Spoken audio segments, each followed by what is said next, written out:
If you have an iPhone, then it's likely that you've had some pretty weird conversations with Siri. There are videos all over YouTube of people asking Siri funny or inappropriate questions in order to get a funny reaction. But there's one thing that you should never say to Siri, and that's 108. This has recently become somewhat of a trend as people have been going onto Twitter and tweeting out saying the number 108 to Siri, "You'll thank me later." Turns out saying 108 will put you through to emergency services in the UK. This is due to the fact that 108 is the equivalent to 999 in India. So basically Siri recognizes it as an emergency call and will put you through to the service in your area. So while people are treating this as a prank, they are at the same time inconveniencing the emergency services line. And they could be holding responders up when there are people out there who actually need help. Sometimes just a few minutes could be the difference between if someone lives or if someone dies. So it's important not to contact emergency services unless it's necessary. Also, now that so many people have caught on to this prank and are calling this number, there are now serious repercussions for anyone caught wasting the emergency call services time.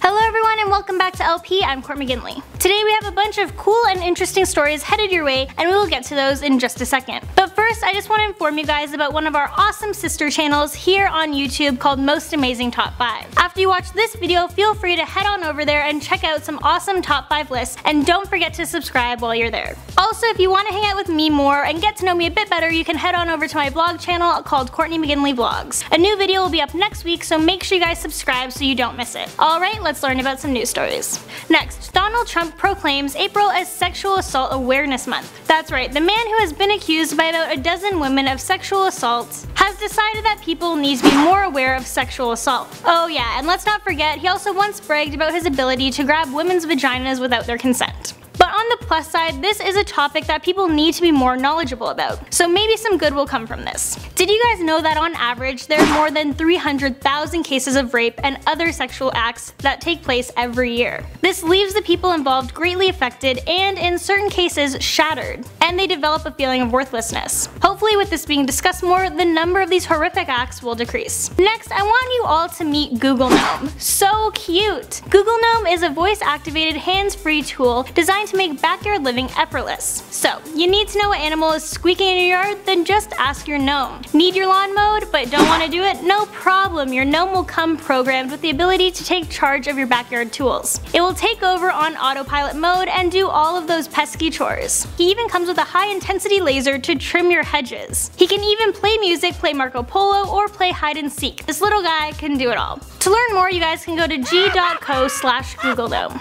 Police in southern Russia have killed 3 men and rounded up more than 100 men suspected of homosexuality. This happened during an anti-gay campaign. This report has actually been denied by Chechen President Ramzan Kadyrov's spokesman, who said there are no homosexuals in the Muslim majority region. He also said if there were such people in Chechnya, the law enforcement organization wouldn't need to have anything to do with them because their relatives would send them somewhere from which there is no returning. There's been an article posted which claims that 3 people were killed and that 100 others will soon be handed back to their families with the expectation that the family would perform an honorary killing. This is extremely messed up. We just want to let our audience know that if you are gay, there is nothing wrong with that and nothing to be ashamed of. Next, the new trailer for Annabelle 2 is out and it looks creepy AF. So if you watch the first Annabelle movie, then you know the story about the doll is no joke. It's so scary. And now they have come out with the second one. This one is more of an origin story, which is pretty awesome. It tells us how this spirit got inside the doll and the events leading up to this and what happened immediately after. This movie is set to hit theaters August 11th this year.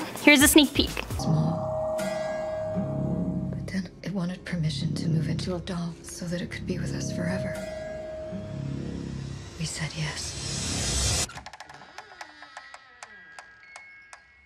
I'm definitely watching it even though it looks super creepy. Well, there you have it. That's all the news stories I have for you today. Thank you so much for watching and I'll catch you in the next one.